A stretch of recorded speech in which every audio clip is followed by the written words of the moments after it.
Edo period Japan had a clear and simple rule about women. Obey your father, then your husband, then your sons. Property ownership wasn't permitted. Commerce, law, and civic life, none of it was open to them. The Confucian order that governed every aspect of Edo society placed women at the bottom of every hierarchy that mattered. And yet, the city of 1 million people that was Edo couldn't have functioned, economically, culturally, or financially, without the women it officially refused to see. This is the story of the women who built Edo's underground economy. Not a single woman, not a single movement, but a network. Oiran, Geisha, merchant wives, and female moneylenders, each operating in different corners of the city, each officially invisible, and each absolutely essential to how Edo actually worked. To understand how extraordinary this was, you have to understand what the official system looked like. Edo society was governed by the Shino-Kosho hierarchy, samurai at the top, then farmers, then artisans, then merchants at the bottom. Women existed below and beside this hierarchy, dependent on male relatives for everything. A merchant's wife had no official role in the family business.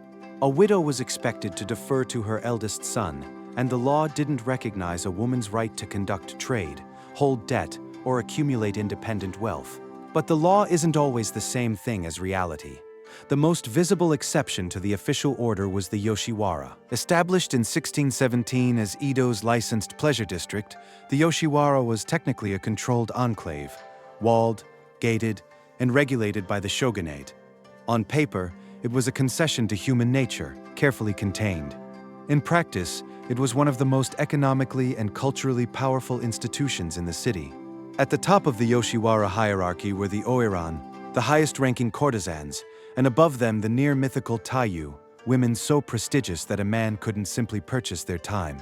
A Tayu had to invite you. Men of the highest samurai rank, wealthy merchants, even powerful daimyo could be refused, made to wait, kept trying for months before being granted an audience. The process of courting a top Oiran involved multiple preliminary visits, elaborate gifts, and a degree of patience and expense that few could sustain. And that wasn't incidental. It was the system working exactly as the Oiran and the houses that managed them designed it to work. The economic engine behind this was substantial. The Yoshiwara ran on credit, with men running up significant debts financing their visits, their gifts, and the elaborate rituals of approach. These debts flowed through a network of intermediaries, brokers, and house managers, many of them women. The Okami, the female proprietress of each house, was frequently a former courtesan who had bought out her contract and purchased her own establishment. She managed staff, negotiated with patrons, set prices, extended credit, and accumulated real capital. In every functional sense, she was a business owner operating one of Edo's most profitable industries. Just one the official ledgers would never describe that way. The Oiran themselves weren't passive either. They set fashion. Their hairstyles, kimono styles, and accessories were documented and copied by fashionable women across the city. Woodblock prints of famous Oiran sold in enormous quantities, and their processions through the streets of the Yoshiwara, the Oiran Dochu, elaborate public spectacles in which a top courtesan moved through the district in full ceremonial dress, drew crowds from across Edo. These women were celebrities in the fullest sense, and their cultural influence was a form of economic power that rippled far beyond the Yoshiwara walls. The geisha occupied a different but closely connected space. Emerging as a distinct profession in the mid-18th century, female geisha were entertainers, skilled in shamisen, dance, poetry, and the art of conversation. They weren't officially the same as the Oiran. Their role was performance, not intimacy. But the line between these categories was frequently blurred, and the economic structures they operated within were remarkably similar. The key institution was the Danna Relationship. A successful geisha would attract a wealthy patron, a Danna, who provided financial support in exchange for exclusive access to her company, her performances, and her time. This wasn't romance. It was a business arrangement that both parties understood clearly. The Danna gained a high-status social companion and an entry point into the networks of information and influence that geisha cultivated, while the geisha gained financial stability, independence from her okiya, and eventually the ability to purchase her own freedom And here's what made the Geisha network genuinely powerful. These women moved through every level of Edo society. Their patrons included merchants, samurai, bureaucrats, and wealthy artisans. A successful geisha knew who was in debt, who was looking for investment, who had lost favor with the authorities, and who was on the rise. They were information brokers.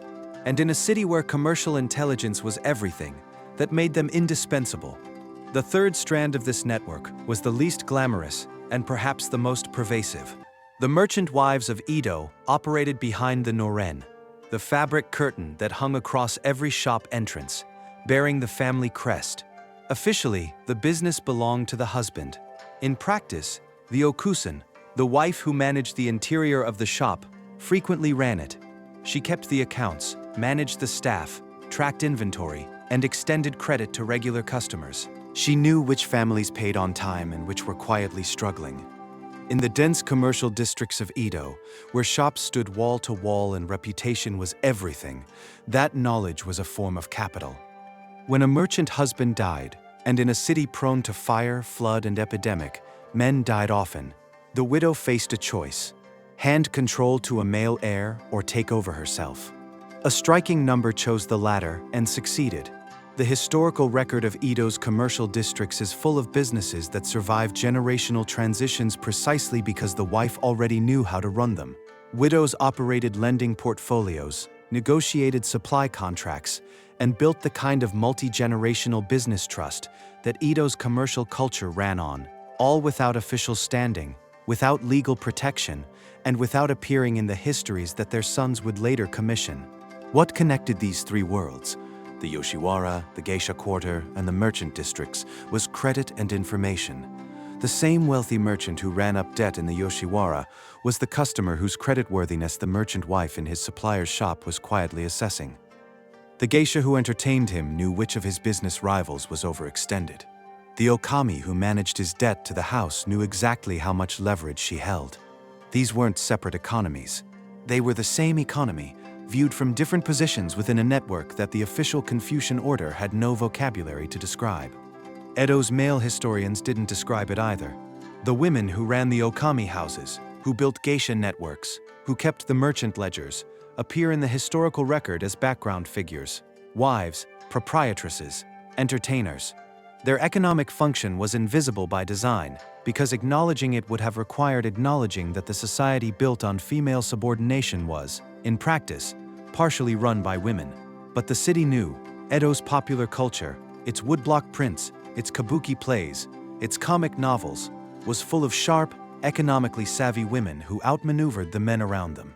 These weren't fantasies. They were portraits. The women who built Edo's underground economy didn't need the official record to confirm what they already knew: that the city couldn't function without them, and that they had built something the law couldn't see and the history books wouldn't tell.